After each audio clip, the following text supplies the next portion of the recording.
Okay, Assalamualaikum, good morning and warm welcome to speaker and fellow students to our second slot for today, Grand Career Talk by Alumni for Civil. First, let me introduce the first speaker for this slot. Our speaker for today is Brother Abdul Muaz bin Abu Mansur Masturidi. He graduated from IIUM on 2020 and currently continuing his master in IIUM. With further ado, I would like to invite Brother Abdul Muaz bin Abu Mansur Masturidi to deliver his talk for today. You will be given 30 minutes for your speech. Thank you. Please welcome. How much? How many minutes? 30 minutes. Okay. Okay, thank you. Okay, Bismillahirrahmanirrahim. Assalamualaikum warahmatullahi wabarakatuh. A big thanks to MC and engineers for inviting me to deliver some or to share my experience. First of all, let me introduce myself. My name is Abdul Muaz bin Abu Mansur Maturidi, and as mentioned by MC earlier, I was graduated from Civil Engineering Department, Bachelor of Civil Engineering in February 2020, year away. And now, currently I am pursuing my study in master degree in IIUM. And let me share some share screen first.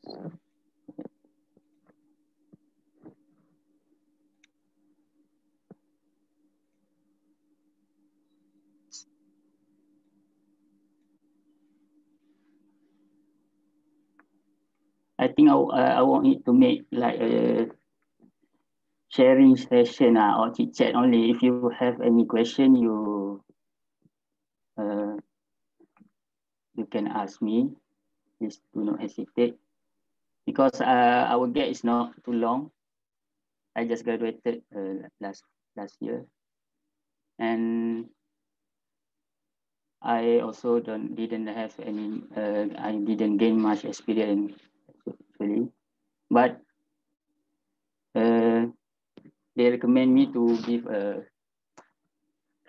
this sharing. So I have no objection at all. So I joined this.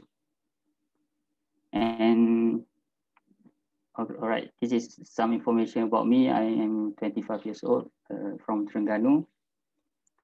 And currently I am doing my master degree in IIUM. Just after I finish my undergraduate study, actually I graduate around January 2020, and then I was offered by my FYP supervisor during my degree, because she got a grant from KPT, Jabatan Pengajian Tinggi. She got the grant and she offered me to further study under her supervision. And then at first I reject 2 or 3 times. Saya reject juga 2-3 kali. Tapi during that time I was very saya sangat macam masa tu I didn't apply any job yet. Masa tu saya macam nak relax juga lah. And then lepas tu saya macam dia masa sebelum saya habis, before I graduate tu, dia dah tanya nak sambung tak bawah dia, sebab she got a grant. Masa tu saya cakap lah saya nak macam saya nak bekerja dululah. I want to gain experience in industry first lah. Lepas tu dia cakap, baik awak sambung sebab saya dah ada grant. So masa tu memang saya buat acuh tak acuh je lah dengan dia punya offer tu, sebab sebelum saya grad. And then lepas saya dah sampai rumah, saya dah pack semua barang dah, motor pun saya dah sampai rumah. Lepas tu dia ni lah, console me lah, macam dia ajak lah untuk sambung. So masa tu saya pun discuss with my parents. Lepas tu dia orang pun tak ada any objection lah untuk saya sambung. Tapi sebenarnya saya pun macam berat hati juga nak sambung, sebab kalau kita nak sambung ni, kita kena ada juga dari segi financial. Tapi masa tu macam parents saya cakap apa dia orang boleh macam guna dulu duit, sebab bila saya sambung ni kira saya ni sebagai full time research student. Bila full time research student ni, kalau grant kita akan jadi sebagai, orang panggil sebagai research assistant lah, ataupun graduate research assistant. So from graduate research assistant ni kita akan dapat monthly allowance lah daripada UIA. So saya dah plan lah masa tu, kalau saya sambung ni mungkin saya akan allocate lah saya punya financial ni untuk bayar yuran sebagainya lah. And then lepas tu saya sambung, supervisor saya antara faktor one of the factors that I pursue my study, because the title or the topic of the grant itself is much similar to my previous FYP lah. So sebab tu saya macam ada antara faktor yang untuk buat saya sambung. Ditambah lagi masa tu macam mana cakap, I can demand jugalah untuk allowance tu. Dia basic allowance antara 1,200 hingga 1,500 untuk RA ni. So dia offer macam lagi tinggi lah, tapi less than 2,000 lah. Around that lah. So masa tu saya pun fikir, masa tu saya pun tak apply kerja, I didn't get any offer from any company yet. So saya pun ambil keputusan, okay lah sambung. Tapi masa tu macam kita macam jadi macam tak ada mood juga lah, sebab kita macam nak start all over again kan. Macam kalau awak ada high passion in academic, you can go for it lah. Macam kalau saya sebenarnya memang saya susah juga nak sambung awal lah, tapi saya fikir balik, sebab ni peluang, saya kena grab lah this opportunity, and saya terus ambil lah. Tapi lepas saya terima offer tu, tak lama lepas tu kita dikejutkan dengan COVID kan, COVID strike kat negara, lepas tu ada PKP. So masa tu kawan-kawan saya pun masa nak tengah apply tu, diorang pun masa tu ada ni lah, diorang macam ada yang tak respon, maknanya dia lepas raya baru diorang banyak dapat lah dalam bulan 6. Masa bulan 3 hingga bulan 6 tu, 3 bulan tu diorang banyak ni lah, banyak seeking the job lah. Macam mencari kerja je lah dekat ni. Diorang pun banyak menganggur lah masa dalam 3 bulan sebelum PKP dilonggarkan oleh kerajaan tu. And then let me briefly show you about the career achievement for my batch lah. Saya okay, before that saya nak cerita sikit, saya from second batch lah. Our bro Azri, bro Bob kita ni first batch. So we are also the pioneer lah untuk civil engineering student. And bro Azri and the gang ni, diorang ni macam tikus makmal juga lah masa tu, sebab diorang ni macam trial punya ni lah, batch lah. So diorang dulu tak familiar dengan soalan-soalan exam apa kan. So bila time kita orang macam perform sikit, sebab kita orang boleh dapat diorang punya soalan exam. So kita orang macam boleh prepare lah. So lecturer macam puji sikit lah best second batch ni masa tu, sebab kita orang macam lagi perform, padahal kita orang macam banyak extract, banyak dapat info daripada first batch juga, sebab first batch ni macam trial punya ni lah batch. And then ni saya nak share sikit pasal career achievement lah untuk batch saya, yang saya buat secara kasar, rough scale lah. Okay, for my batch itself, around 75% managed to involved in industry lah, in the civil engineering field. From what I observe lah, dalam 75% ni diorang banyak kepada construction. And then dalam 75% daripada total batch saya masa tu dalam 30 something lah, 30.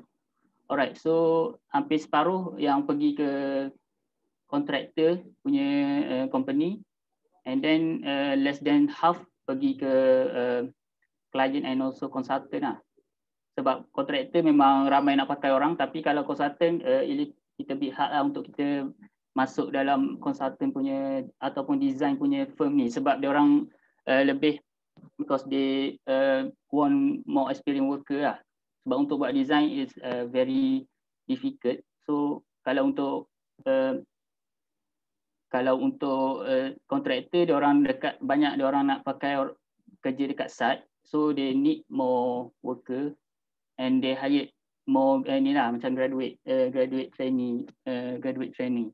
And then dalam 75% ni mostly diorang bukanlah macam cakap fully permanent lah, sebab saya cakap sebab yang 75% ni mostly semua diorang join dulu diorang punya protege ataupun slim nama lain lah, atau nama lain ataupun dia punya di kontrak 6 hingga 12 bulan tu. So benda medium slim ni, medium protege ni untuk kita gain much experience lah from the working environment. Then after that company will consider us to take us as permanent worker, or we can jump to other company. Itu kita decide lepas kita dah dapat pengalaman daripada protege atau slim ni. And then untuk 15% diorang lebih prefer untuk lebih santai lah. Diorang macam non-civil, diorang ada yang jadi, tak silap saya, ada yang jadi dropship, ada yang buat bisnes, ada yang jadi sale advisor, jual produk, dan ada juga yang jadi cikgu. Tapi tak ramai lah, less than 10% lah, kurang daripada 10 orang. And dia ada 10% take another option lah, iaitu untuk sambung study macam saya sendiri. And tak silap saya ada dalam 3 orang lah, including me. And other two, one is sister, another one is brother. My friend brother in UTM lah, seorang dia sambung master by research. And seorang lagi kalau orang engineers mungkin kenal kot dia, sebab dia pun macam top juga. Dia sambung di United Kingdom lah. Dia memang ada high passion dalam akademik. So lecturer memang lecturer civil memang expect dia untuk ni lah, untuk pergi ke higher level punya ni lah, akademik lah. And then dia alhamdulillah lah, tahun lepas saya dengar dia dah sambung di UK, MIT ke apa, saya pun tak silap. Saya pun lama tak update, tapi secara kasar macam tu lah, dia sambung di luar negara lah. Tapi dia dapat scholarship ataupun pendanaan sendiri tu saya tak sure yang tu. Cuma memang dia ada passion lah. Jadi saya nak concludekan pasal kita punya chart ni. So don't worry lah, kalau civil ni dia bidang dia luas, dia bukan hanya takluk, kalau macam civil fit ni bukan takluk pada kontraktor dan konsultan dan klien je. Kalau kita lagi explore, kita boleh macam contoh kita join the testing punya company. Contohnya kalau kita advance lah, kita cari lab punya testing punya company. Contoh orang yang buat test untuk construction ni, preliminary work dan sebagainya. Dia orang pun ada juga company untuk testing. So kita boleh masuk lah dari segi bidang yang civil juga, tapi dia luas. Kita boleh cari lah. Contoh oil and gas pun ada juga. One of my batch join oil and gas company. So saya nak cerita more on ni lah, more on postgraduate study lah. Ada option, sebab saya tahu bukan semua yang nak kerja orang kata overtime. Sebab kalau duduk kat site, mostly kawan saya OT diorang tidak berbayar, unpaid OT. Tapi kalau consultant ada yang berbayar, tak silap. And then saya nak cerita pasal sedikit lah postgraduate ni ataupun master degree lah. Kalau PhD tu advance sangat lagi kan. So saya cerita pasal master degree lah. Kalau awak nak option untuk, mungkin kalau awak ambil study, tapi tak ramai yang nak, tapi tak semua yang nak kerja dalam bidang industri. Sebab semua kalau dalam industri mungkin agak kita kena pilih, sama ada 3 je, sama ada kita nak duit, tenaga atau masa. Kalau kita nak duit, kita kena korbankan antara 2 lagi. Dan kalau kita nak masa, kita kena korbankan duit ataupun tenaga. Kita antara 3 tu kita kena korbankan salah satu. So kalau nak relax-relax, sebenarnya sambung belajar antara ada option lah selain macam yang non-civil tadi. Sambung belajar ni kalau saya sendirilah, kita secara umumnya kalau nak sambung ni dia ada dua, full time atau part time. Full time ni macam saya sendiri, saya tak ada apa, saya hanya fokus untuk siapkan saya punya kajian atau research, and the other one is part time. Part time is you can work and can further study in the same time, and this postgraduate study for master, they have a three modes of method. The first one is full research. Full research ni macam saya, kita boleh secara on funding ataupun persendirian, ataupun kita dapat yang kita punya supervisor dapat grant from NGO ataupun private company ataupun daripada government itself. Sebagai contoh, kalau saya dapat yang supervisor saya dapat grant daripada kerajaan lah. So dia punya grant itu, government grant tu dia kena habiskan lah dalam 2 tahun. Contoh 2 tahun tu kita kena completekan kita punya ni lah, lecturer kita, supervisor kita perlu siapkan grant tu dalam masa 2 tahun lah. Kalau untuk NGO private grant tu, ada seorang kawan saya budak biotech sekarang juga ah, dia dapat lecture supervisor dia dapat grant daripada private company from Korea. So the private company wants some end product lah, dia orang nak produk. So dia orang kena siapkanlah produk tu dan bagi pada company private tu. Tapi dia orang fund lah kita punya study. And kalau untuk on funding ni biasanya untuk orang yang memang semangat nak sambung lah. Kalau memang dari awal dia from beginning dia memang semangat nak sambung. So kalau tak ada fund pun dia pergi buat pinjaman ke, dapat cari scholarship ke, tak kisah yang tu. Tapi dia pergi, dia sendiri yang cari supervisor. Supervisor mana yang sanggup nak jadi supervise dia tu. And then the second one is coursework lah. Coursework it's more like yang korang semua sekarang ni undergraduate study. Cuma dia punya coursework ni lebih more advanced lah, advanced study. And then mixed mode, coursework plus research. So kalau untuk mixed mode ni dicampuran lah, di combination between both coursework and research. But the research is more kita nak cakap senang tu tak juga, tapi lagi ni lah, dia tak complicated macam full research lah. Sebab full research dia punya requirement tinggi. Sebagai contoh requirement untuk full research ni, I need to publish some paper or journal or index conference proceeding lah. Maknanya kita kena submit paper lah pada journal. Kita kena publish paper kita dekat internet, dekat online, untuk supaya kita punya study ni orang kata kita punya reliable lah, kita punya master degree ni reliable lah. Okay. So saya rasa saya nak balik kepada second matter ni, yang saya nak cerita sikit lah. Kalau contoh, kalau awak ada, you have a high passion in nak bekerja juga dalam industri, so go for it lah. Saya tak ada masalah. Tapi awak kena plan lah. Kalau awak nak kerja ni, kalau contoh kalau awak apply kerja tapi tak dapat juga, awak kena plan lah awak punya masa depan. Kalau tak dapat kerja lepas 6 bulan grad, apa awak nak buat. So benda tu sebenarnya atas kita lah. Kalau kita nak lari bidang terus pun tak ada masalah sebenarnya. Tapi ni kalau kita nak jadi engineer, kita memang kena terpaksa lah. Memang kita kena masuk dalam industri juga.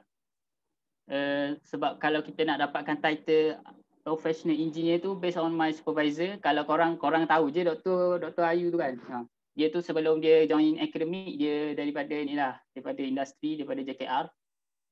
So daripada dia cerita pengalaman dia untuk dapat title R tu, you need to at least have 3 years working experience lah.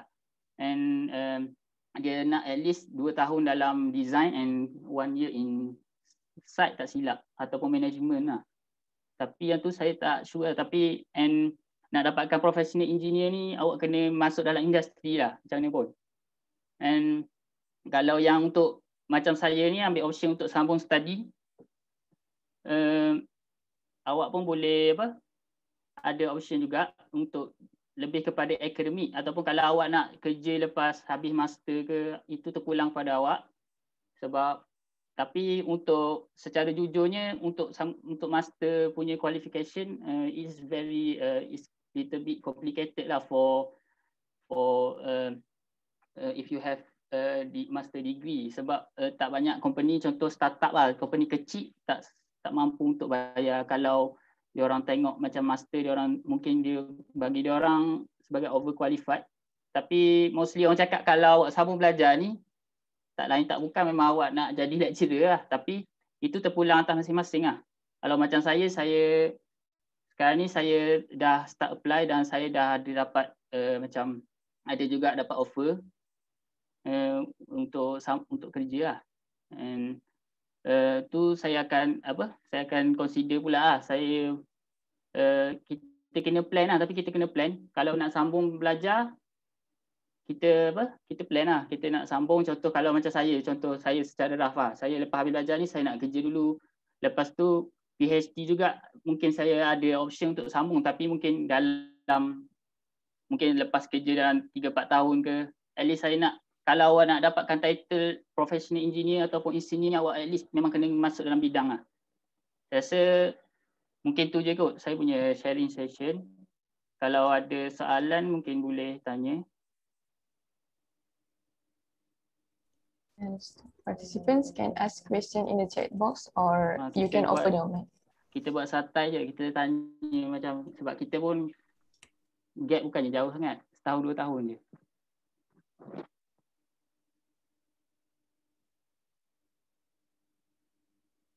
Do we have any foreign student in this room? I'm sorry because I speak Roja.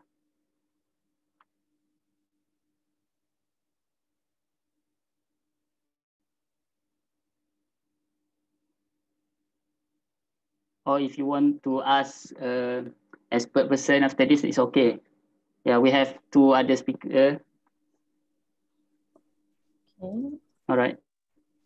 So we can proceed lah dekat dengan ni. Next. Speaker boleh tanya ke speaker? Speaker boleh tanya ke student je yang boleh tanya? Boleh. Santai-santai je. Santai. Apa ni tajuk master, apa tajuk master? Tajuk master saya buat pasal development of rainfall threshold for landslide forecasting in Peninsular Malaysia. Landslide forecasting? Dalam bahasa Melayu dia apa?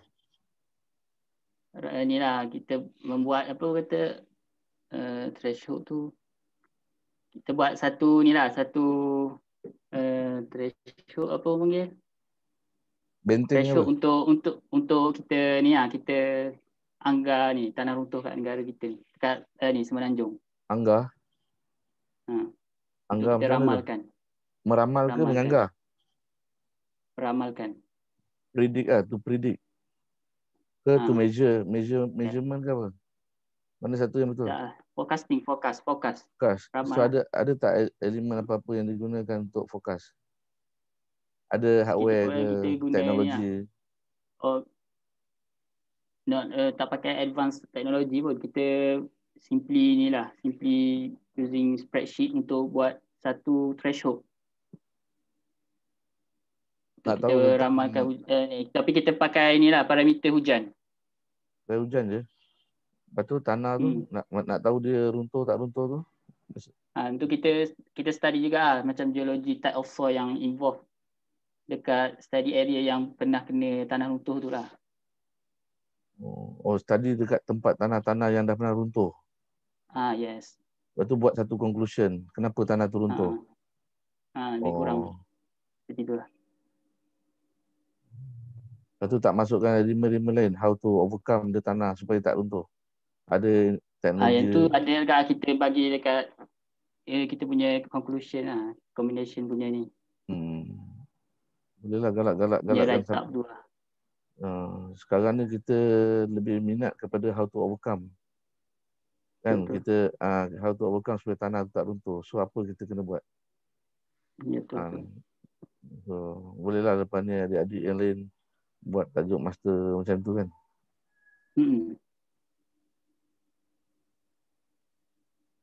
Sekarang ni tak boleh lari daripada IoT lah, Internet of Things. Betul. Kan? So kita IoT 0. dengan ada Internet of Things tu kita boleh dapat data. Data tu yang penting untuk kita buat analisis. So the more data kita dapat, so lebih accurate lah. Kita boleh predict bila tanah tu nak runtuh, kita dah tahu dah. Kalau kita tak ada counter measurement, kan, daripada kita tadi jenis tanah boleh juga kan. Tapi untuk more advance kan, macam Jepun kan, dia dah study dah macam-macam untuk counter tsunami pun dia dah ada dia punya study dah. Bayangkan tsunami tu bukan landslide. Okay. Earthquake apa, diorang dah ada. Okay, bagus. Teruskan belajar tu sampai ke negara China. Lebih kurang lah.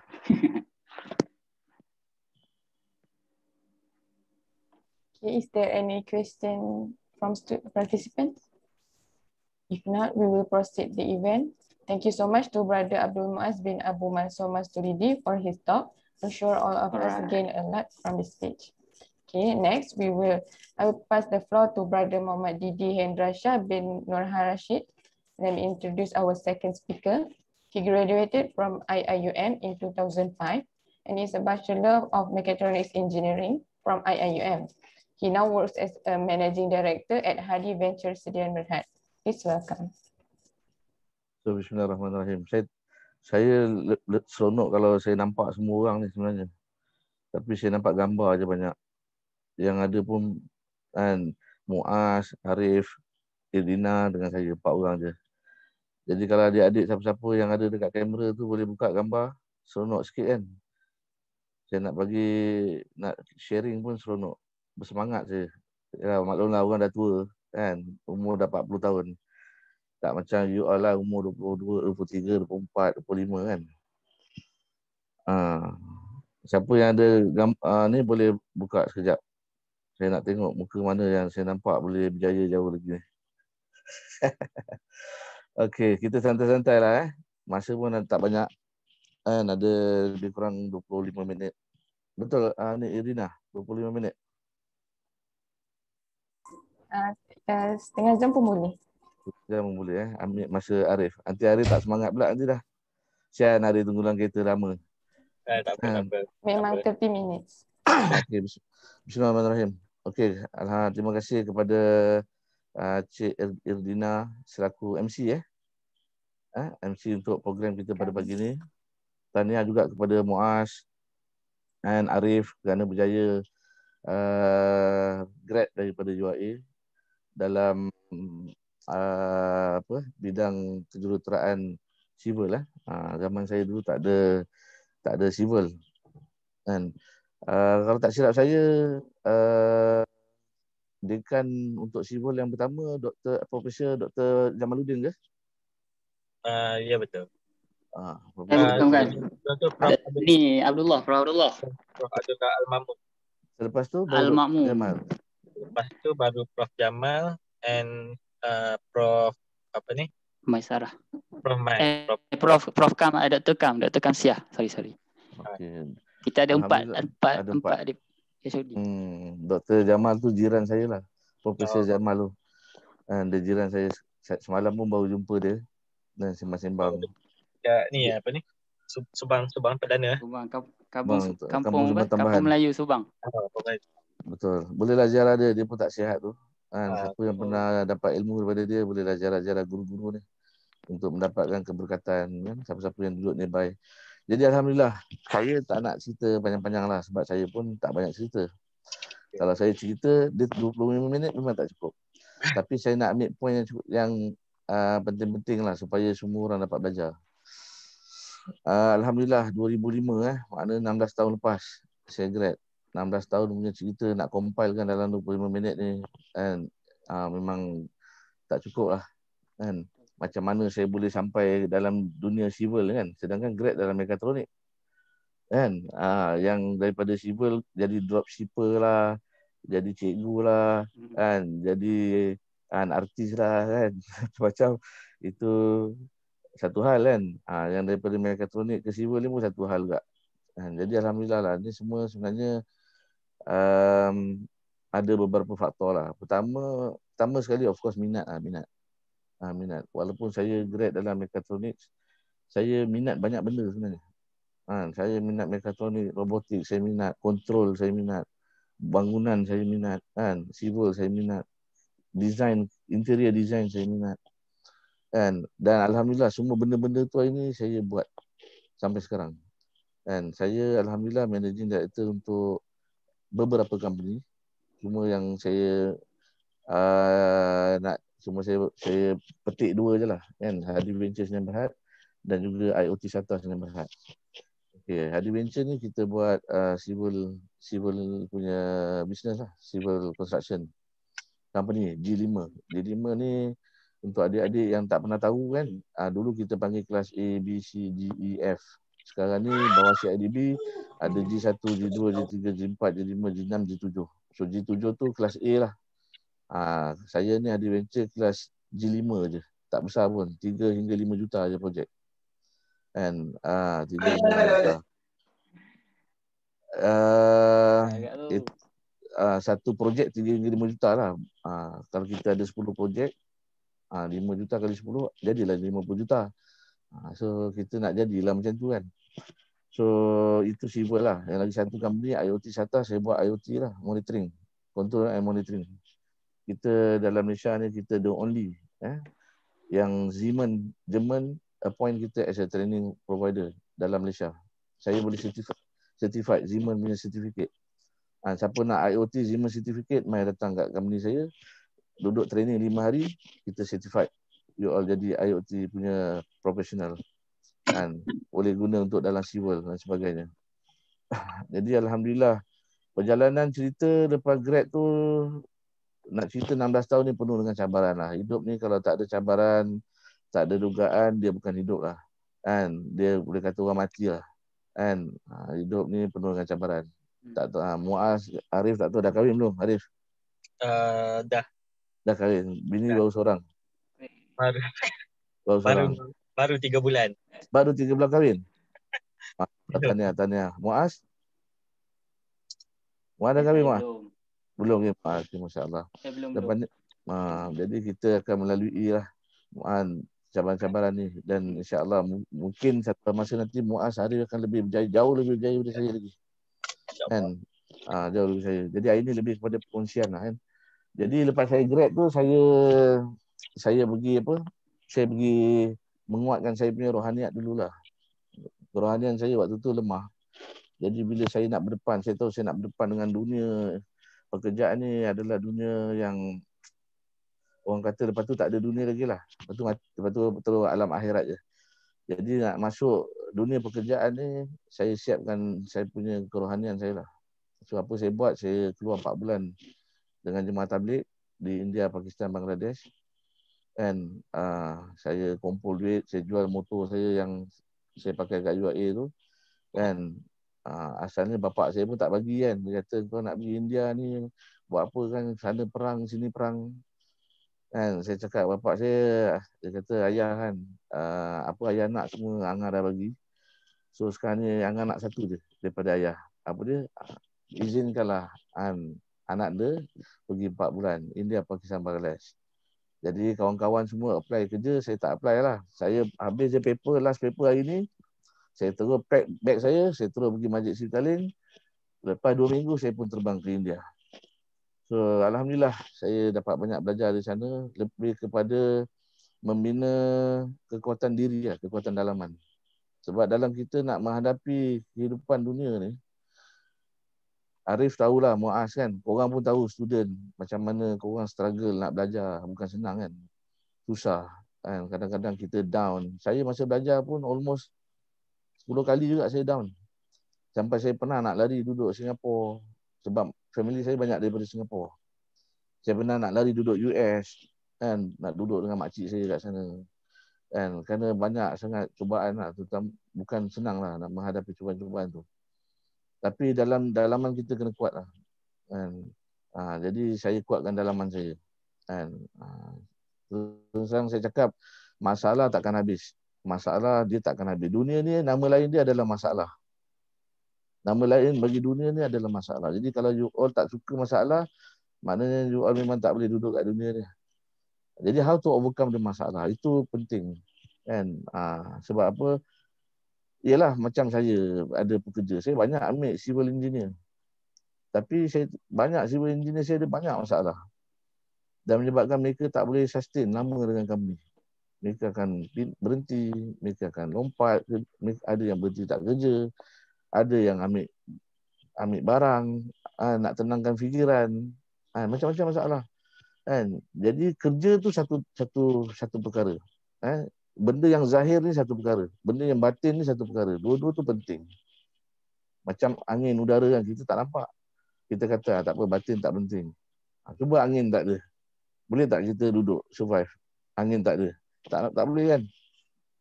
Roh tak ada, dalam badan kita tak ada roh, apa jadi? Badan muka handsome macam Muaz, macam Arif kan. Tapi roh tak ada kan, akan jadi mayat kan, betul tak? Tak boleh bergerak. Jadi begitu juga kita dalam dunia kehidupan ni, dua-dua, batin, zahir, semua kita kena kuatkan. Kita kena kuatkan. Bila saya balik 4 bulan, saya pun duduk dekat Rawang, saya khidmat kawan saya yang sekarang dah jadi CEO MTC tu, Mokhtar Suhaili. Mungkin tuan-tuan kenal dia, MTC Malaysia Timber Corporation, di bawah Kementerian Komoditi tu, Datuk Dr. Khairuddin Al-Takiri tu. Mokhtar Suhaili tu satu bilik dengan saya. Hari ni dah jadi CEO. Dulu dia kerja dengan Shell, dengan Perodua. Waktu dia di Perodua, saya pun balik daripada India tu, Pakistan, Bangladesh. Saya duduk dengan dia 4 bulan. Saya jadi driver dia. Waktu dia kerja Perodua, dia dah ada kereta. Daripada belajar lagi, dia dah ada kereta. Dia antara student yang ada banyak duit lah waktu tu. Bapak tokek kelapa sawit. Kan? Jadi saya jadi driver dia. Jadi 4 bulan tu saya Dia fikir satu batch lah dengan Ted. Dia satu batch, Dia satu bilik. batch. Satu bilik dengan dia. Semua satu lah. Kan? Bulu gigi saya pun dia pernah pakai. Kan? Spender pun dia pernah pinjam. Tu yang tak tahan tu. Jadi alhamdulillah, saya pun jadi driver dia dalam 4 bulan tu. Saya fikirlah, saya balik nak berniaga. Saya sebenarnya semangat berniaga ni daripada awal. Kan? Saya nak berniaga. Lepas tu, tapi saya ada seorang, orang kata saya ada mentor jugalah. Saya ada mentor, boleh kata tempat rujukan lah. Satu orang doktor yang bagus. Saya mesyuarat dengan dia, saya kata saya nak berniaga. Tapi dia tak izinkan saya berniaga. Dia kata kau pergi kerja cari pengalaman. Saya pun akhirnya buat keputusan, selepas 4 bulan tu saya apply kerja. Saya apply, tak lama lah, dalam sebulan saya dapat kerja. Itulah kerja saya yang pertama. Saya jadi sekadar engineer, Supervisory Control and Data Acquisition di Kelana Jaya. Saya kerja almost 2 tahun. Cuma TMB punya substation, KLI substation untuk control monitoring, semua saya handle lah. Saya antara yang handle lah, bukan saya seorang kan. So saya banyak belajar. Bos saya pun Cina. Bagus Cina tu. 2 tahun saya kerja, 2 tahun saya apply 40 hari, keluar tablet, 2 tahun saya dapat. Kan? Jadi alhamdulillah, Allah yang kuasa. Saya ambil cuti lah. Tiap tahun saya ambil cuti 40 hari, saya keluar relaxkan otak saya kan. Saya kuatkan saya punya dalaman. Kan? Itu saya selalu buat macam tu. Sampai hari ni saya buat macam tu lah. Kalau saya stres ke apa, saya nak relax, saya keluar lah pergi 40 hari ke 2 bulan ke kan. Saya pun dah bawa isteri saya pergi Australia 40 hari. Saya pernah bawa isteri saya pergi Bangladesh, pergi India 40 hari. Kita jalan-jalan kan, sambil keluar jalan Allah SWT. Jadi isteri pun semangat, kita pun semangat. So semangat lah kan. Jadi alhamdulillah, lepas 2 tahun tu saya kerja, of course lah kita nak gaji lebih. Kan? Kita nak gaji lebih. Ni manusia lah, biasalah. Kan? Jadi saya pun join satu company, Inai Kiara. Inai Kiara ni dia buat dia adalah company nombor 5 terbesar dalam dunia waktu tu yang buat reclamation, dredging and reclamation.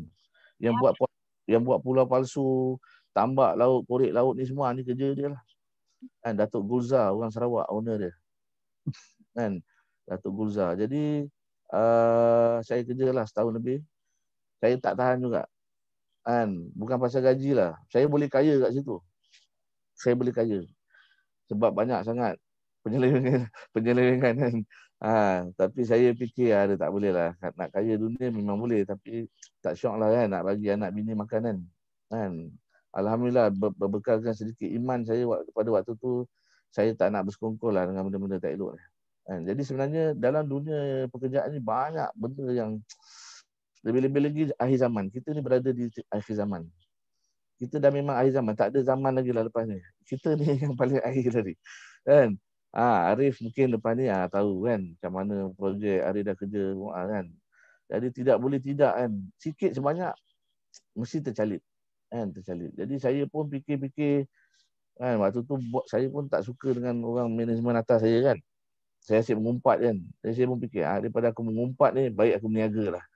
Kerja makan gaji ni tak mengumpat orang atas tak, memang tak sah kan. Hari ni saya banyak pekerja saya pun selalu mengumpat tentang saya kan. Dia kata saya kena kod lah. Dia kata saya itulah, saya inilah. Saya pun cakap kalau korang tak suka kerja, jangan kerja. Pergi buat bisnes. Jadi tak ada dosa mengumpat. Itu pun salah satu sebab kenapa saya berhenti daripada kerja. Antaranya ialah saya sentiasa nak buat benda banyak. Saya jenis orang yang tak boleh fokus satu benda. Saya akan buat ni, saya buat ni sebab idea saya ni banyak sangat. Jadi saya buat dan benda tu semua saya nak buat. Kan? Dan orang kata dulu jangan buat banyak benda, fokus. Kawan-kawan saya banyak cakap macam tu. Dan banyak juga orang yang berjaya pun cakap macam tu. Tapi saya tak suka. Saya still buat macam ni, buat construction, saya buat IoT, saya buat kitchen cabinet, saya buat rumah orang, saya buat macam-macam benda saya buat. Dan alhamdulillah terbukti bila berlaku COVID, orang yang macam saya survive dalam perniagaan. Sebab apa? Saya banyak buat benda. Berniaga saya macam-macam. Siapa yang stick dengan satu perniagaan, insya-Allah dia akan terjejas. Kecuali dia buat glove lah. Kalau dia buat glove, insya-Allah kan. Tapi kalau dia buat benda lain, memang tergolek 6 bulan tu tak ada income lah. Kan. Lepas tu sampai sekarang memang survive. Alhamdulillah saya ada banyak benda saya buat. So sini ada betul banyak apa orang kata source of income tu ada datang daripada banyak. So saya pun tak puas hati lah kerja dengan Ina Kiara. Saya ni orang yang tak boleh dikontrol. Mungkin antara adik-adik ni ada orang yang degil macam saya. Saya ni degil. Saya ni memang degil. Serius saya cakap. Saya degil. Dan kalau saya nak sesuatu, saya akan buat sampai dapat. Itu perangai saya. Orang cakap tak boleh, saya kata boleh. Saya selalu bertentangan lah. Orang kata tak boleh, saya kata boleh. Orang kata tak tahu, saya kata saya tahu. Walaupun saya tak tahu, saya akan study. Itu perangai saya. Memang degil. Ini anak-anak saya pun degil-degil juga macam saya juga. Lagi degil daripada saya pada. Jadi degil tu untuk orang, degil tu perlu. Dalam setengah keadaan degil tu sangat perlu. Terutamanya bila korang dihantar seorang-seorang untuk settlekan satu job. Saya dulu kerja di negara, saya seorang-seorang je. Bos saya hantar saya seorang-seorang je. Saya kena naik kapal daripada KL pergi tengah-tengah laut. Dia suruh saya seorang-seorang je. Settle atas kapal tu seorang-seorang. Saya tanya bila balik bos? Dia kata tak tahu lah. Kau siap kau balik lah. Saya bila dengar siap balik, baru balik. Saya pun biar betul kan. Bini saya tengah mengandung masa tu kan. Mengandung anak yang pertama. Anak pertama ke kedua macam itulah. Jadi itu cabaran dia lah. Cabaran dia kan. Bos saya memang tak ada kesian kan. Dia tak ada kesian. Bos saya Melayu. Dia tak ada kesian ke? Macam saya tak ada kesian hari ni lah. Saya pun tak ada kesian. Saya belajar dengan bos saya lah. Saya benci bos saya dulu. Hari ni bos saya faham kenapa bos saya dia tegas dengan saya. Sebab bila saya berniaga, saya ada company sini, bos saya faham. Kenapa kena tegas. Sebab setiap masa tu duit. Setiap tu masa duit. Dan kita tak nak accept kegagalan. Of course, gagal tu ada, tapi kita nak minimizekan risiko untuk gagal. Dan attitude sangat penting lah. Jadi bila dia hantar saya pergi tengah-tengah laut, bila nak balik saya pun tak tahu kan. Saya pun dah fed up lah. Saya fed up. Saya pun dah fed up apa semua. Jadi saya kata saya tak boleh lah kerja dengan orang. I have to have my own time. I have to manage my own self. Dan saya nak set saya punya hala tuju. Dan saya Dan saya percaya kalau nak kaya kena berniaga. Itu saya percayalah, kecuali kita nak raja ke anak orang kaya, itu lain lah kan. Jadi saya pun tukar hala tuju lah. Saya berhenti, immediately saya berhenti, 3 tahun lebih sikit, saya start berniaga. Saya start berniaga, saya buat apa tau? Saya suka kerja-kerja renovation. Saya adalah member saya ni, jiran. Dia suruh saya pasang tile lebih kurang 10 tile je. Saya belasah. Saya tak malu. 10 tile okey lah. Saya tak reti pasang tile. Saya panggil satu Indon. Saya suruh dia pasang. Kata, bang, berapa abang ambil pasang ni? Barang owner beli. Berapa? Dia kata, okey, bagi saya upah 50. Okey, saya pun cas 100. Saya bagi Indon tu 50, saya ambil 50. Macam itu saya belajar. Saya belajar dengan Indon, saya belajar dengan Bangladesh, saya belajar dengan Pakistan. Saya tak tahu kira. Saya tak tahu ni jenama apa, material apa semua, saya tak tahu. Dan saya tak malu untuk belajar dengan semua orang. Saya belajar, saya tak kisah. Saya belajar. Saya duduk. Panas-panas pun saya duduk. Susah. Memang susah. Nak berniaga ni kalau orang tanya saya lah kan. Advice nak berniaga kan. Kalau kau berani mati, kau berniaga lah. Kalau tak payahlah. Kan? Sebab dia punya cabaran ni memang luar biasa lah. Kan? Jadi terutamanya bisnes-bisnes yang melibatkan fizikal lah. Macam construction ni dia fizikal. Kau kena pergi site, kau kena duduk kat site tu panas ke apa ke, kau kena tahan maki telinga kau kan. Owner cakap macam-macam kan. Bayang tahan maki ni pun kena ada skill juga. Tak tahulah Arif dia kena maki ke atau dia maki orang. Salah satu je. Tak tahu. Nanti boleh dengar cerita dia. Kan. Jadi macam itulah saya belajar. Kena tipu. Macam-macam lah. Kena tipu. First saya buat rumah kawan-kawan tau. Kawan tanya, kau buat apa ni sekarang? Kan? Buat construction. Buat renovation. Buat apa? Buat boleh lah. So member yang bagi saya job lah. Mula-mula buat rumah orang ni. Buat rumah orang tu kawan. Buat dapur dia. Buat ini. So daripada situ saya belajar lah. Saya belajar kenal barang. Saya belajar macam mana nak kira. Kan, nak kira labor, nak kira barang, nak kira material, berapa meter square, berapa tan, berapa ni semua, macam mana nak kira besi, gerbik, saya belajar kan. Saya belajar dengan Indo Pakistan ni. Daripada situ saya set up lah company. Saya set up company enterprise, lepas tu tukar kepada Sdn Bhd. Lepas tu cerita panjang lah. Lepas tu saya pun ada dapatkan lesen Petronas, saya jadi vendor Petronas. Saya ada lesen CIDB, Petronas, register TNB dengan DKR segala, macam-macam lah, lesen SPAN. Kan? Semua saya lesen saya ni. Lepas tu, alhamdulillah kita start dengan tak ada G, naik G3, naik G5. Untuk naik G7 ni, saya boleh naik bila-bila, tapi saya buat keputusan saya tak nak naik. Sebab saya baru tengok 2-3 bulan lepas, bukan 2-3 bulan lah, dalam 4-5 bulan lepas, saya ada sifu, 2 orang sifu orang Melayu, umur pun lebih kurang 50 lebih lah. Dua-dua owner G7, dua-dua dah tergolek. Jadi bila saya tengok dua-dua tergolek, saya tarik handbrake sekejap. Saya kata baik kita fokus G5 je. Jangan kita nak gah dengan nama G7, apalah, G segala bapak G, lepas tu kita tak boleh commit. Sebab bila when we talk about business, it's not about G.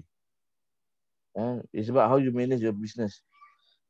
Kau kena pandai handle duit, kau kena ada duit, kau tahu orang, kau boleh handle orang, kau pandai handle kerja, kau tahu macam mana nak dapatkan kerja. So semua A sampai Z kau buat lah. Kau bukan cerita pasal civil je. Semua department. Saya semua benda saya manage. Semua A sampai Z. Saya CEO kan. Jadi semua benda lah. Jadi alhamdulillah lah. Hari ni saya ada lebih kurang, tak banyak kerja lah. Saya ada lebih kurang 8 juta punya kerja yang saya tengah buat. Pekerja adalah lebih kurang 50 orang yang tengah bekerja kat site. Jadi nak manage benda-benda macam ni dan kita nak grow. Saya pun nak target jadi 100 million punya company. Jadi memerlukan jiwa yang besar lah. Jiwa yang besar, otak yang besar, otak yang degil nak berjaya. Memang cabaran kena lalu. Engineer datang, engineer pergi, ini biasa. That's why saya tak suka, saya tak nak depend pada satu orang. Saya sendiri kena belajar macam mana nak handle semua benda. Dan saya tak suka depend pada satu orang sebab Bila orang tu ada, alhamdulillah. Tapi bila orang tu tak ada, kita akan frustrated, kita akan down dan dia akan kacau lah kita punya bisnes. Jadi jadi apa nasihat saya lah untuk adik-adik ni, saya jelah generasi 2010 ke atas ni kan. Generasi 2000, generasi Android lah, saya panggil generasi Android. Saya suka panggil generasi Android. Kan? Generasi Android ni dia lain sikit daripada generasi saya lah. Kan? Generasi Android ni dia lebih banyak dengan Android lah. Lebih banyak dengan iPhone. Kan? Saya punya site supervisor pun hari-hari main game. Saya cakap senang je. Kau nak main game sampai tergulik kau main. Kerja kena siap. Tak siap, aku ambil handphone tu, aku ketuk kepala kau. Itu je. Kau nak main game tak no. Tapi time semayang kau semayang, time kerja kau kerja. Kau buat kerja. Pastikan kerja siap. Saya macam tu. Saya dekat office saya tak ada punch card tau. Punch card, punch in, punch out tu tak ada. Saya tak suka. Sebab apa? Saya nak bagi kebebasan pada staff saya. Kau nak datang lambat ke, cepat ke, lantak kau. Tapi jangan lambat sangat. Janganlah sampai saya je datang dulu kan. Saya bagi kebebasan. Tapi yang saya nak kerja siap je. Saya nak kerja siap je. Saya tahu bila saya tanya, siap. Jadi, korang bekerja besok, pastikanlah korang siap. Lagi satu perangai lagi yang saya tengok. Yalah, duit-duit jugalah, of course lah. Tapi ada satu benda lagi yang korang kena dapatkan tau. Jangan fikir duit je. Baguslah, tak apa. Memang kita perlukan duit sekarang ni. Perlu. Kita perlu duit untuk survive. Orang demand gaji tu 2,500, 2,000, 3,000 tu bagus. Tapi satu benda yang saya nak share. Make sure sebelum kau nak pindah ke company lain, kau siapkan dulu kerja tu. Ini kerja katalah company kau dapat kerja buat dewan contoh. Yang bernilai 4 juta. Dewan tu baru 3 bulan, baru naik tiang je. Kau pun nak lari. Bila kau lari, orang tanya kau, apa achievement kau? Kau apa kau nak jawab? Kau nak cakap, saya kerja dengan adventure. Okey, bagus. Saya handle projek buat dewan. Tapi sampai tiang je, lepas tu saya belah. Macam, boleh tak kau rasa kau ada pencapaian tak kat situ? Kau ada ke benda yang kau boleh berbangga? Esok kau bawa anak kau lalu kat situ, ni ayah buat ni. Tapi sampai tiang je, yang lain betul ayah pindah. Kau nak cerita kat budak-budak career talk ni pun kau tak shock kan? At least kau stay. Kerja tu 14 bulan. Kau stay, kau tahan. Tak apa. Kau belajar. Saya belajar. Tak ada orang bayar gaji saya, tuan-tuan. Saya susah. Tak ada orang bayar gaji saya. Saya bayar gaji diri saya sendiri. Sebab apa? Saya 7 tahun pakai kereta potong sagar. Potong sagar kereta kebal tu. Siapa yang tahu potong sagar kereta kebal? 7 tahun saya pakai kereta tu. Kawan-kawan saya semua kereta dah gempak-gempak dah. Kerja oil and gas tak payah cerita lah. Waktu tu memang zaman minyak dengan emas tu lebih kurang je. Saya 7 tahun pakai kereta kebal. Nak cerita, saya tak malu. Sebab saya belajar. Dan saya banyak kali gagal. Saya banyak kali kena maki dengan tuan rumah. Tapi sikit pun saya tak kecewa. Sebab apa? Saya ada satu shifu lagi atas saya. Dia cakap apa kat saya, Didi, you take that as your lesson, your tuition fee, dia kata. That is the tuition fee that you have to pay. So saya anggap itu semua tuition fee saya. Betul, saya tak dapat duit. Mungkin projek saya fail ke, saya kena maki ke, last payment saya honor hold ke. Tapi pengalaman tu saya tak boleh beli dengan duit. Pengalaman tu yang saya nak. Dengan pengalaman tu lah saya akan upgrade, saya akan upgrade, saya akan improve, saya akan improve. Saya upgrade dan saya improve. Alhamdulillah dengan bantuan Allah. Dan saya doa dengan Allah, Allah bantu saya. Alhamdulillah. Walaupun saya belumlah sekaya orang lain, seberjaya orang lain, kurang-kurang adalah sesuatu yang saya boleh banggakan. Jadi saya nasihatkan tuan-tuan, adik-adik semua, make sure dapat offer macam mana besar pun, sabar tu. Siapkan job tu. Lainlah kalau job tu 10 tahun kan nak siap. Yang itu lain cerita lah kan. Nak tunggu 10 tahun gaji 2,500 mampus lah kan. Itu contoh kan. Jadi biasanya job pun tak lama lah. Setahun, 2 tahun macam tu lah kan. Jadi kau handle lah job tu sampai habis. Jadi bila kau pergi mana-mana, kau boleh tulis dalam resume kau tu. Kau buat, kau tulis huruf besar tau. Huruf besar kau boldkan. Ini benda projek value ni, saya handle. Kau tulis dalam resume tu. Kau jangan, resume ni kau tak payah nak kau nak hias dia punya bunga-bunga tu semua tak payah. Saya tak tengok bunga-bunga tu dalam resume. Even kadang-kadang resume pun saya tak tengok. Betul, saya cakap. Saya panggil dia, budak yang nak datang kerja dengan saya akan interview dia. Apa yang dia boleh buat? Apaan? And then saya tanyalah sikit kan. Macam mana? Nak tahu dia punya semangat tu kan. Resume tu tengok-tengok sikit-sikit lah. Saya ada ambil satu orang pekerja, saya tak berapa tengok sangat resume dia. Tapi sebab saya kesian kat dia kan, saya pun ambil, saya pun bagi dia job. So, lepas tu saya tengok dia kerja bagus. Kan, dia kerja bagus, laju, cepat, senang faham. Saya pun ambil balik resume dia. Dia dah kerja dengan saya 2 bulan, saya pun tengok resume dia. Patutlah. Kan, budak UM. Matric 4 flat. SPM 9A. Saya tak perasan pun. Sebab saya tak berapa nak tengok sangat. Tapi dia belajar UM tak habis. Rupanya dia belajar UM tak habis. Sampai tahun 2 ke tahun 3 je. Tapi saya ambil juga kerja dia. Sebab saya adalah nampaklah kesungguhan dia tu kan. Saya bagilah peluang. Saya cakap terang, saya pun tak tengok degree ke tak degree ke, saya tak tengok. Saya nak tengok korang boleh buat kerja je. Kalau korang bagus, attitude ada, kan, saya tak kisah. Saya tak tengok, betul terang saya cakap, saya tak tengok. Cuma apa yang saya nak cakap, kebiasaannya budak-budak degree ni dia ada kelebihan.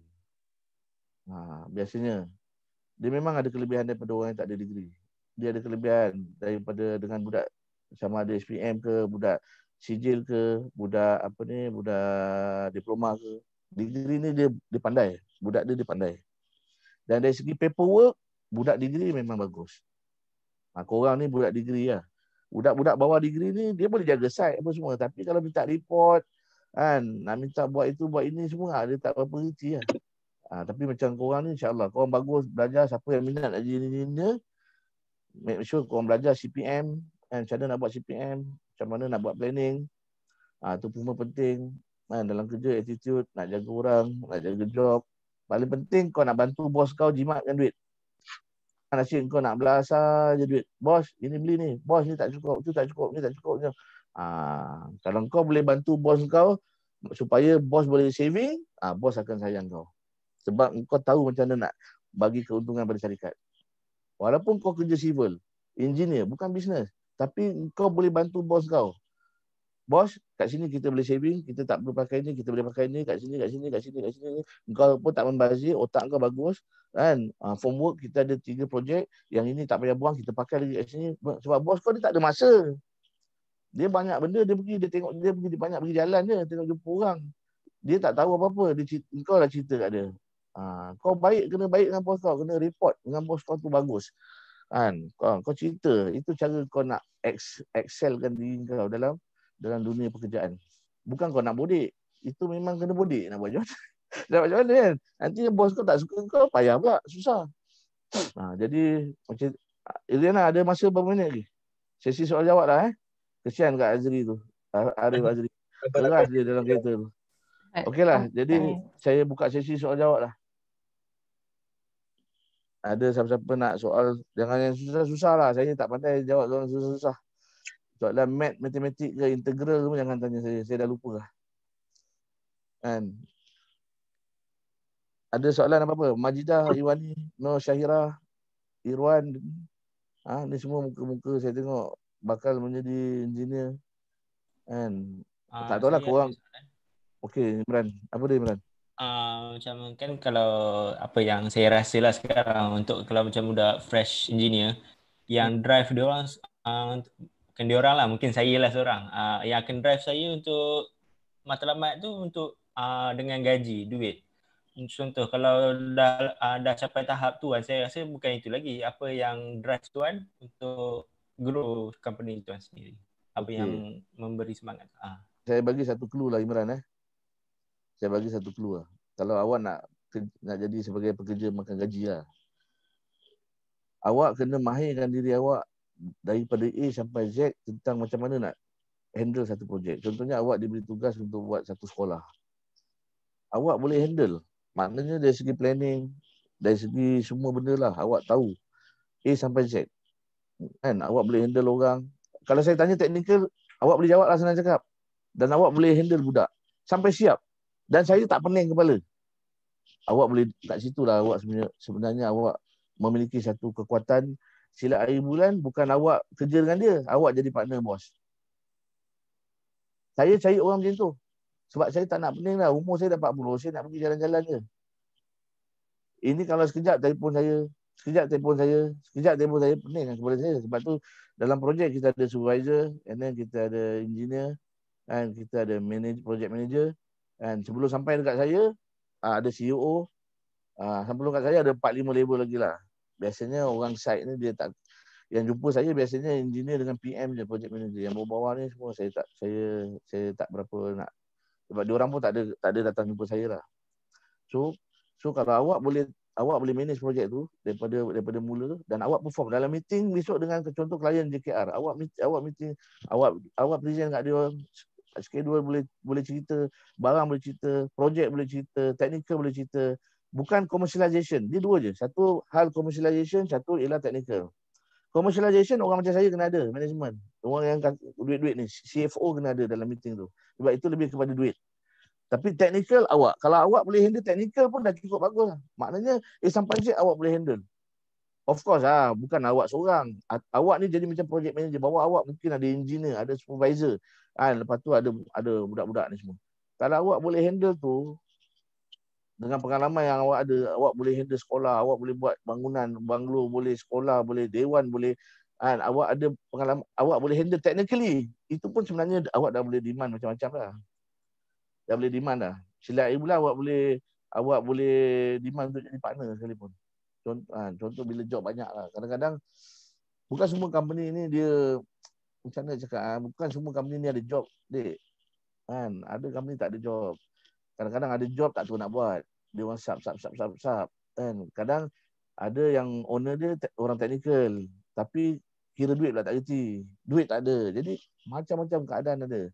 Tapi kalau you bagus dalam satu benda, contoh teknikal pun dah okey dah. Tapi kalau you boleh dua-dua bagus, maksudnya in term of cash flow ataupun financial punya management dengan technical management, you bagus kat situ, itu dah you dah boleh pergi jauh lah. Company besar mana pun boleh. Sebab company besar ni kadang-kadang dia tak nak pening kan. Dia lantik satu orang macam Jack Ma lah. Saya banyak ikut Jack Ma punya kata-kata sikit. Dia kata apa? You shouldn't be the best, but you should hire the best to work for you. So saya bukan yang the best. Tapi saya akan hire orang yang bagus. Saya bayar gaji yang dia nak setimpal, tapi dia tak pening dengan saya. Ada pepatah orang putih, dia kata apa? You pay nut, you get monkey. You pay nut, you get monkey. Bayar kacang, dapat monyet. Betul. Kalau saya bayar orang 2,000, maknanya saya tak boleh expect more than him lah. Dia akan buat kerja yang 2,000 punya nilai. Tapi kalau saya boleh hire orang yang bagus, contoh 5-6,000 saya bayar dia, atau 7,000, tapi dia tak memeningkan saya, dan projek tu margin pun bagus, so I don't mind to pay him 7,000 just to take care of the project. Sebab dia tak akan memeningkan saya. Bos pilih untuk orang yang tak memeningkan dia. Kalau you boleh tak memeningkan dia, you boleh handle soft sendiri, you cuma bagi report yang bagus pada bos, insyaAllah you akan perform. So macam mana nak solve problem tu? Banyak kan. Setiap kali masalah, ambil wuduk, semayang 2 rakaat. Tu je. Minta dengan Allah Ta'ala. Tak ada orang boleh bantu kita dah. Allah je boleh bantu kita. Okey. Ada soalan lain?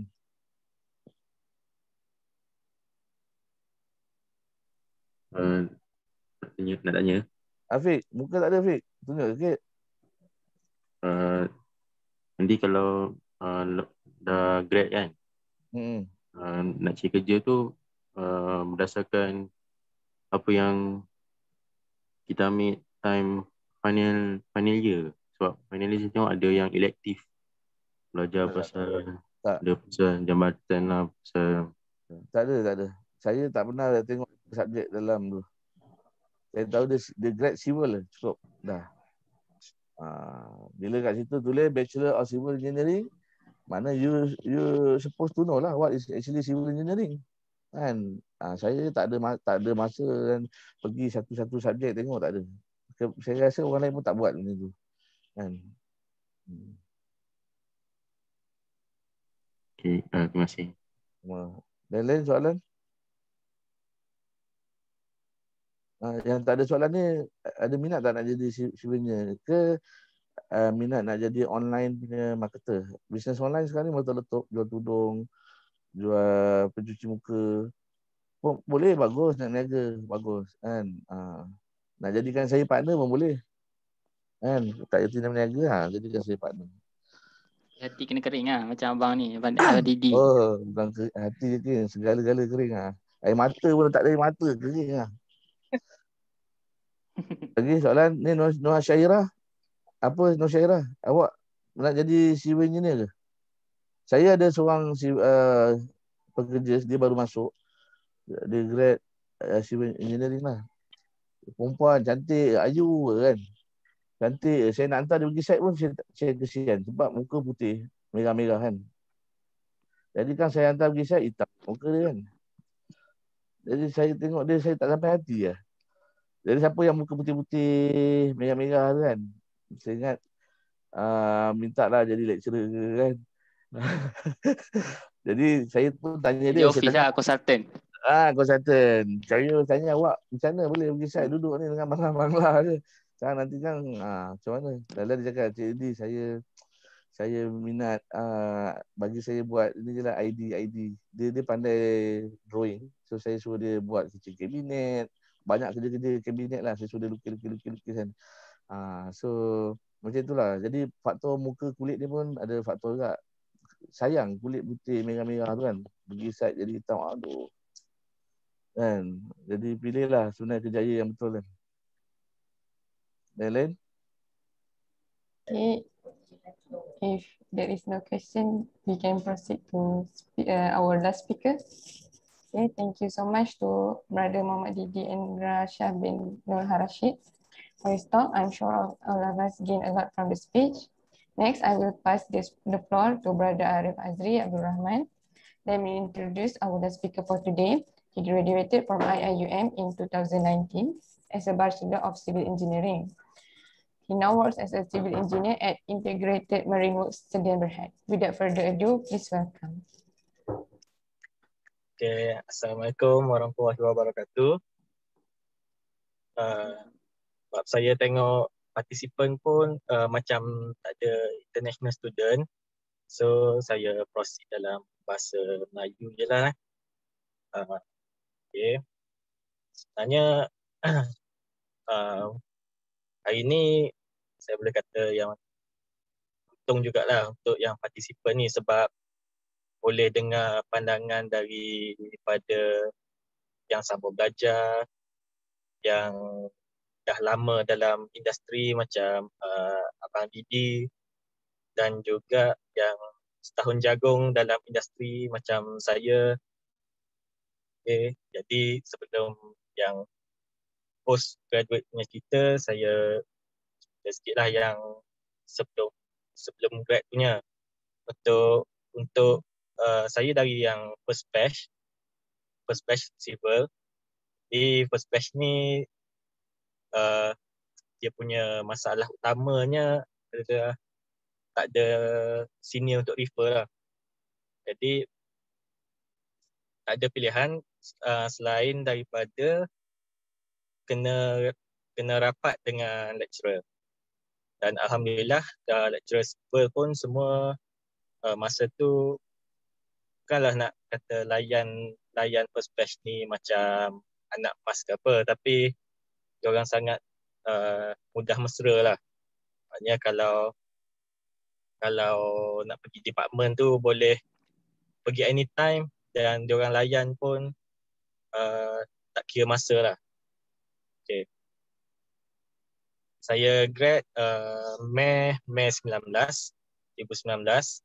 dan saya alhamdulillah saya tak menganggur lama.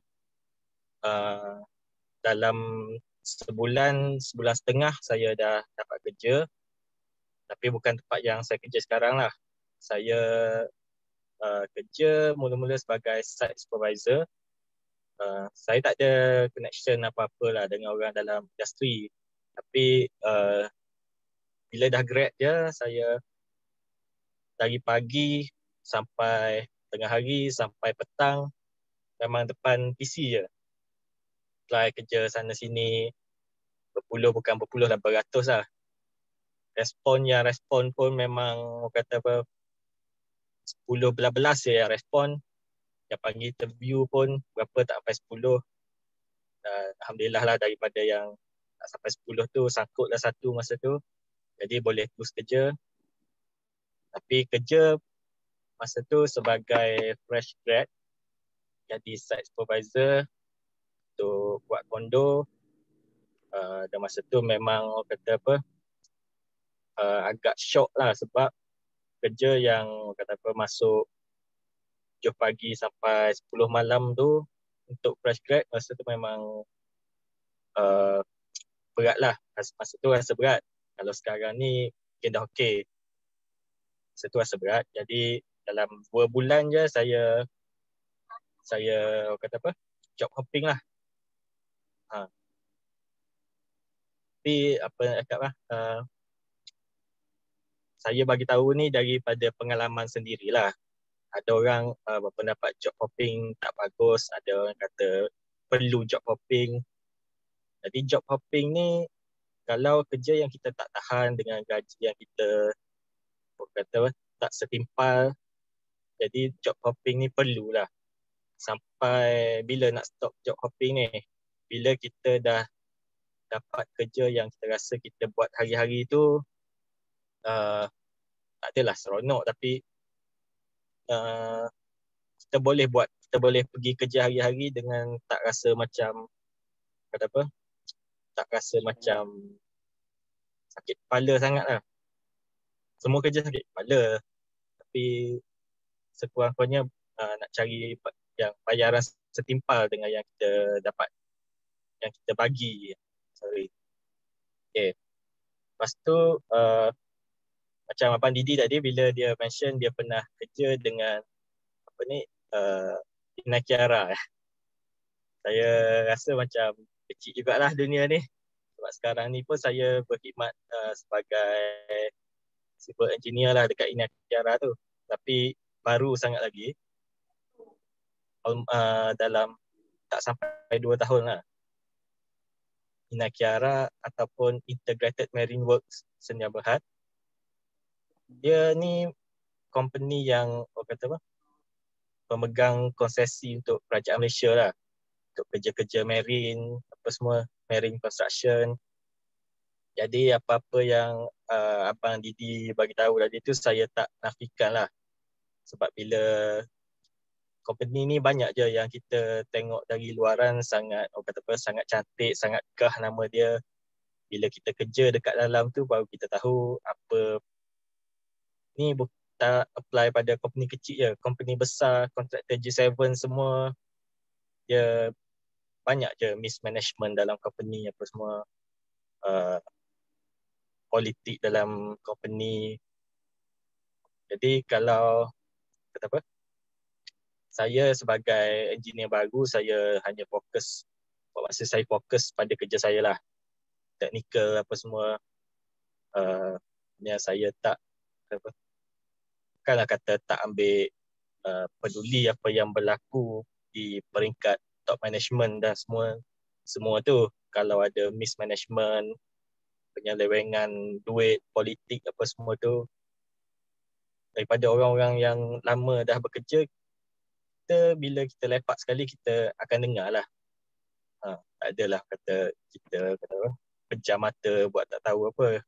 Kita tahu, tapi dalam keadaan situasi kerja sekarang, ekonomi, jadi kita fokus dulu untuk kerja-kerja, kita fokus part teknikal je sampai satu masa kita dah untuk gain experience je. Once kita rasa kita dah cukup experience untuk pergi ke tempat lain yang boleh tawar kata apa, dengan management company yang lebih bagus, masa tu kita job hopping lagi. Maksudnya kita tak perlu kata apa, rasa selesa untuk terlalu lama lah di sebuah tempat tu. Kita sentiasa cari peluang yang lebih baik untuk kita lah. Jadi tu sebenarnya organizer dia ada bagi list of question untuk jawab masa talk ni. Tapi saya tak pastilah sama ada kena refer benda tu atau sebab speaker lain pun bercakap bebas je semua bagi tahu experience je, jadi saya tak refer lah pada question tu. Tapi ada juga satu question yang macam menarik perhatian saya jugalah. Contoh tadi, does woman capable untuk survive dalam engineering ni? Tadi pun macam Abang Didi pun dah explain sedikit sebanyak.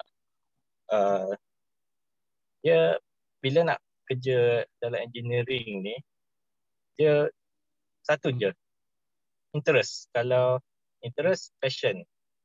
Kadang ramai student sekarang yang stres sebab contoh bila dia dah belajar dalam bidang civil, jadi dia pressure, maknanya dia kena kerja juga dalam bidang civil. Sebab setiap orang dia punya hala tuju tu tak sama. Walaupun dah belajar dalam civil, mostly student rata-ratanya lah tak ada pun yang orang kata planning baik punya dari awal. Kadang dah graduate tu baru nak fikir kat mana tempat yang sesuai untuk kerja sebenarnya, consultant ke, kontraktor ke. Dan jarang orang yang plan dari awal sekalipun dapat apa yang dia nak. Sebab keadaan ekonomi sekarang ni, mana orang kata yang peluang yang ada tu kita ambil je. Especially untuk fresh grad ni, banyak orang kata company yang buat program protege, slim, trainee engineer ke, kadang tak sampai setahun pun, dalam 8 bulan. Kalau kena dengan minat kita, just ambil je untuk gain experience dulu. InsyaAllah lama-lama peluang untuk kerja yang kontrak ke, yang tetap ke tu akan datang. Jadi yang pasal woman dalam engineering tadi tu, company sekarang kadang bila dia tengok perempuan ni, dia macam diorang pun fikir juga, company dia akan fikir untuk benefit company dia. Jadi bila candidate lelaki dan perempuan, dia akan tengok siapa yang boleh survive dekat site apa semua. Dan most of the time tak ramai perempuan yang sanggup nak kerja berpanas apa semua dekat site. Tambah-tambah kerja yang melibatkan marine, kena naik kapal lama apa semua. Jadi kalau betul-betul ada passion, ada interest dalam engineering, boleh pergi cari experience on-site, time intern, time apa semua. Minta je dengan supervisor nak buat kerja dekat site, nak gain experience. Dan bila interview dekat company, emphasize yang kita ni boleh handle kerja-kerja yang berat, kerja-kerja yang stres. Company nak hire kita pun kadang-kadang ragu-ragu juga nak tengok kemampuan kita untuk kerja berat yang diorang nak bagi ni. Jadi kalau kita betul rasa boleh gain experience dekat site, emphasize masa interview yang kita dah pernah buat, kita boleh handle lah. Jadi saya sendiri pun sekarang ni pun bekerja sepatutnya. Jadi saya berhenti tepi kejap sebab saya baru nak masuk karak. Kalau saya risau kalau masuk karak nanti tak ada connection, jadi saya berhenti dulu. Jadi untuk post pengalaman kerja yang ke depan lagi tu, Abang Didi dah banyak cover dah. Jadi saya rasa tu je lah untuk saya sebagai engineer yang baru setahun dua, yang kalau dah grad tu nanti memang kita akan berdepan dengan banyak rejection. So set dalam kepala yang memang kita minta hantar berpuluh-puluh resume dekat company pun kena standby untuk rejection. Jadi nak bersaing dengan calon yang beratus-ratus, jadi kita kena perkuatkanlah skill yang civil engineering ni demand. Jadi kalau kita ada skill, kita dah pernah skill untuk kerja dalam civil ni, insyaAllah boleh survive lah. Sebab civil ni luas. Saya dulu auto sebenarnya, otomotif. Tapi bila dekat UIA ni dia buat civil engineering, saya rasa timing dia pun agak bagus masa tu dan saya terus tukar pada civil engineering dan alhamdulillah lah saya rasa masa tu saya buat satu keputusan yang tepat lah sebab civil engineering ni peluang dia pun besar. Peluang dia pun besar untuk kita nak cari kerja sekarang lah. So itulah sedikit sebanyak dari saya. Kalau ada soalan ke daripada adik-adik yang belajar. Okay, nak tanya sikit boleh? Ya, boleh. Nak tanya pasal CGPA kita penting tak untuk kita apply kerja? CGPA. Okay. CGPA ni sebenarnya ialah kita kadang time belajar kita tak fikir sangat kan nak jaga CGPA tinggi-tinggi. CGPA saya pun sendiri masa grad pun just 3 plus minus je. Tapi kalau sebab company ialah dia tak semua sama. Ada yang tengok CGPA, ada yang tengok kita punya experience. Cuma kalau kita rasa CGPA kita tu tak berapa tinggi ataupun average, kita gain experience banyak-banyak time intern apa semua. Jadi kita ada point yang banyak untuk dicerita kalau untuk time kita interview. Final year project kita pun kalau sebab sebagai fresh grad ni company pun tahu kita tak ada experience. Jadi kita cerita je highlight dekat yang kita punya FYP dan intern pun experience yang tak banyak mana, tapi kalau kita buat tu kita cerita je CGPA yang average ni pun kadang macam saya CGPA average tapi dibalancekan dengan aktiviti-aktiviti luar lah. Company pun dia subjektif sangat. So company pun dia akan tengok kalau kita background aktif, average, CGPA average, biasa-biasa. Jadi apa pun tengok time interview tu lah kita boleh highlight kekuatan kita dekat mana. Kalau kita CGPA tinggi 3.8, 3.9 tapi time interview orang tanya pernah buat apa semua, kita tak ada zero experience lah. Kita setiap benda yang dia tanya tu kita tak boleh jawab. Jadi itu pun masalah juga sebenarnya. Average, CGPA average tak apa. Cuma time interview tu kita cara kita nak highlight kekuatan kita tu penting lah. Okay, saya nak ada tambah sikit boleh tak yang pasal yang skill tu?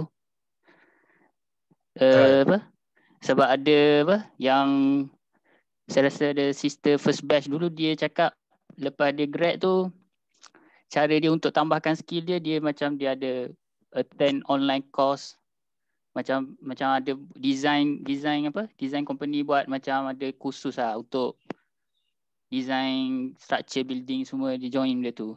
So benda tu kita boleh include tak? Bro rasa? Boleh. Apa-apa skill yang berkaitan dengan civil engineering ni. Sebab course lepas kita habis belajar, kita nak tambah skill kita dengan attend training ni semua sangat membantu untuk kita dapat kerja. Tapi training ni pun ada dua, ada yang kita kena spend duit untuk join, yang biasanya kita sebagai fresh grad ni tak berduit sangat. Jadi cari sekarang ni banyak company yang buat protege, yang buat macam tadi slim, ambil training engineer. Dan government sendiri pun kalau company yang dapat projek kerajaan yang bernilai atas pada certain amount, diorang kena cari sebagai satu requirement projek diorang kena cari protege, kena hire fresh graduate. Gaji 1,500, 2,000 allowance tak apa, yang penting experience yang gain masa training program tu. Gain sebanyak mungkin masa training tu, minta nak pergi site, nak buat semua, nak belajar semua. Benda tu akan jadi kekuatan kita time interview untuk jawatan-jawatan yang lebih tinggi nantilah.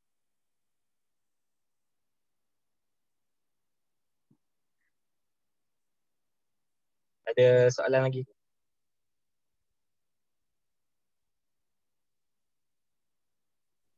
Okay, kalau tak ada soalan, kita proceed closing. Okay, thank you so much to Brother Arif Azri Abdul Rahman for his talk. I'm sure all of us gain a lot from this speech. Now, a big appreciation to all of our speakers for making time to join us this lovely and eventful morning. A big thanks to our speakers too for their sharing. Hopefully the students can get some new input for today's event, especially about your future career. Before we end our session, let us take some pictures to remember this memorable event. It would be great if everyone can turn on their camera and smile brightly. Okay, can we open our camera?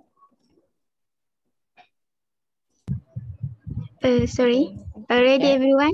1, 2, 3.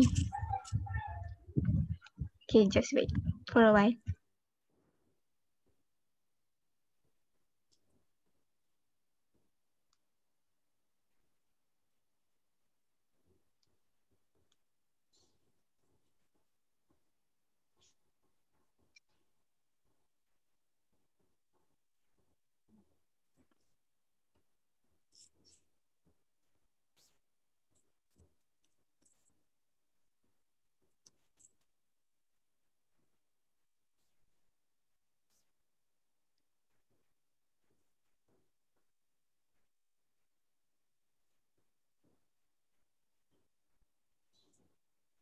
Dah ke belum?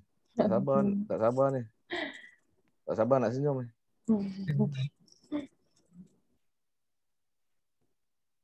Sekali lagi. 1, 2, 3.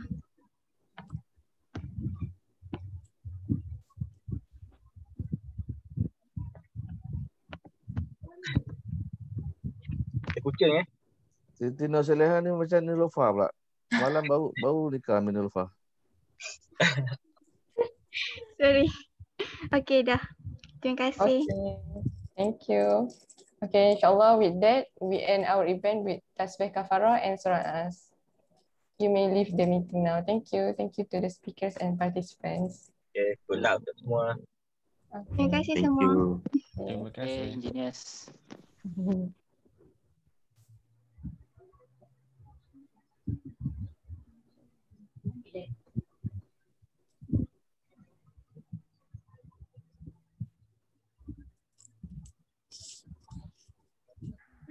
Macam mana nak start record ni?